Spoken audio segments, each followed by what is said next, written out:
C ఎప్పుడు face చేయాలి అంటే హెడ్ దానికి ఫస్ట్ ఎగ్ షేప్ ఉంటుంది ఫేస్, అదొకటి గుర్తుపెట్టుకో.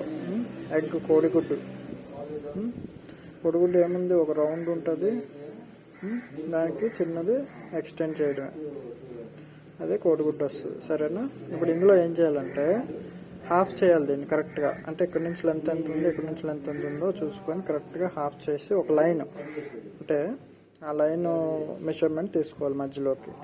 ఆ లైన్ మీద కళ్ళు వస్తాయి, ఈ మీద రావు, ఇక్కడ వస్తాయి కళ్ళు కరెక్ట్గా. ఇప్పుడు ఎగ్ షేప్ లాగా ఉన్న హెడ్కి మధ్యలో కళ్ళు వస్తాయి. అండ్ కళ్ళు చూస్తే ఒక కన్ను ఎంత ఉందో అంతే గ్యాప్ మళ్ళీ ఉంటుంది, ఇంకో కన్ను గ్యాప్ ఉంటుంది, తర్వాత ఇంకో కన్ను వస్తుంది. అంటే ఇది కళ్ళ మధ్యలో గ్యాప్ కన్ను అంత ఉంటుంది, అదొకటి గుర్తుపెట్టుకో. సరేనా? సో అది మెజర్మెంట్స్ తీసుకున్నాక ఈ గ్యాప్లోనే లిప్స్, నోసు అన్నీ మెజర్మెంట్ మీన్స్ మనిషికి ఎంత ముక్కు ఉంది, పొడవు అన్నీ చూసుకొని మెజర్మెంట్స్ పెట్టుకొని తర్వాత అక్కడ చేయాలి, లేకపోతే మిస్ప్లేస్ అవ్వకుండా ఉంటాయి అన్నమాట. ఓకే, హెయిర్ అవి కూడా ఇక్కడే నువ్వు ఇంకా చేసుకోవాలి. ఇదంతా హెయిర్ వాల్యూమ్ కనిపిస్తుంది అన్నమాట. కొంచెం హెయిర్ థిక్నెస్ ఉంటుంది కదా, కొంచెం ఈ ఎగ్ షేప్ దాటి కూడా హెయిర్ స్టైల్ ఏమైనా ఉమెన్ అయితే ఎలాగా ఏంటి అది చూసుకొని వేసుకోవాలి.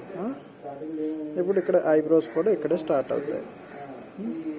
కొంతమందికి పైకి కిందకి దూరంగా ఉంటే అవి కూడా చూసుకోవాలి. అయితే